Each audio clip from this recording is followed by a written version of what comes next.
తాకట్లో ఉన్న బంగారాన్ని విడిపించలేక వడ్డీల మీద వడ్డీలు కడుతూ ఇబ్బంది పడుతున్నారా? అయితే ఇప్పుడే సంప్రదించండి శివ గోల్డ్ కంపెనీ. మీ నమ్మకానికి మా హామీ శివ గోల్డ్ కంపెనీ. 2021 తిరుపతి లోక్సభ ఉప ఎన్నికలు జరిగిన తీరు అప్పట్లో తీవ్ర విమర్శలకు గురైన విషయం గుర్తుండే ఉంటుంది. ఎలాగైనా గెలిచి తీరాలని అప్పటి అధికార పార్టీ వైసీపీ భారీగా దొంగ ఓట్లు చేర్చిందని, పక్క నియోజకవర్గాల నుంచి ఓటర్లను తరలించిందన్న ఆరోపణలు వెల్లువెత్తాయి. వైసీపీ దొంగ ఓట్లు చేర్చిందన్న విషయం సరితో నిర్ధారణైంది. ఒక్క తిరుపతి అసెంబ్లీ నియోజకవర్గంలోనే తొలగించాల్సినవి 90,000 ఓట్లు ఉన్నాయంటే ఎంతగా అవకతవకలు జరిగాయో ఊహించవచ్చు. అటు కర్నూలు, కడప, అనంతపురం, నెల్లూరు వంటి నియోజకవర్గాల్లోనూ ఇదే పరిస్థితి నెలకొంది.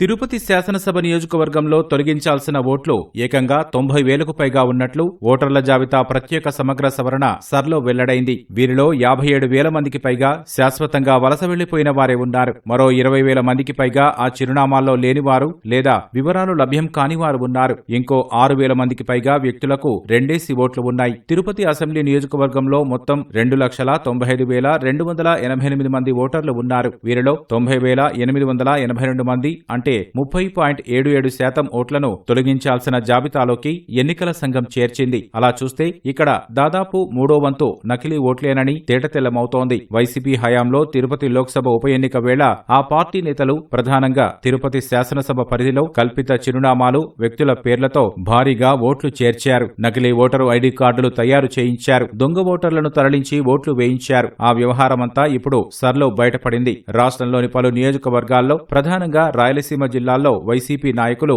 అప్పట్లో భారీ ఎత్తున దొంగ ఓట్లు చేర్పించారన్న ఆరోపణలున్నాయి. అవన్నీ సర్లో వెలుగు చూశాయి.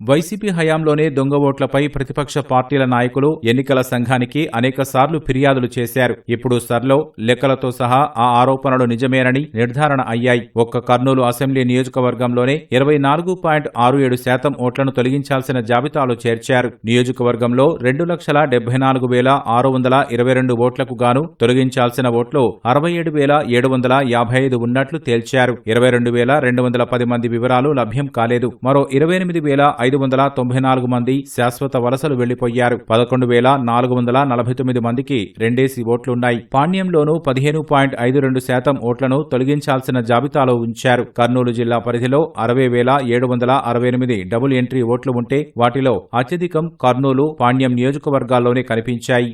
వైసీపీ అధినేత జగన్ సొంత జిల్లాలోని కడప నియోజకవర్గంలో 2,83,973 మంది ఓటర్లు ఉండగా అందులో 67,031 ఓట్లు తొలగించాల్సిన జాబితాలో చేర్చారు. ఇది 23.60%. 32,073 మంది ఓటర్లు వారి చిరునామాల్లో అందుబాటులో లేని లేదా వివరాలు లభ్యం కానివారే. 18,557 మంది శాశ్వతంగా వలస వెళ్లిపోయారు. 8,669 మందికి రెండేసి ఓట్లున్నాయి. ఇక్కడి ఓట్లలో సుమారు పావు వంతు దొంగ ఓట్లేనని, అవన్నీ వైసీపీ హయాంలో అధికారాన్ని అడ్డుపెట్టుకుని నమోదు చేసినవేనన్న ఆరోపణలున్నాయి. చిరునామాల్లో అందుబాటులో లేని లేదా వివరాలు లభ్యం కాని ఓటర్లు రాష్ట్రంలోని అత్యధికంగా 79,040 మంది కడప జిల్లాలోనే ఉన్నారు. అందులో దాదాపు సగం కడప నియోజకవర్గంలోనే ఉన్నారు.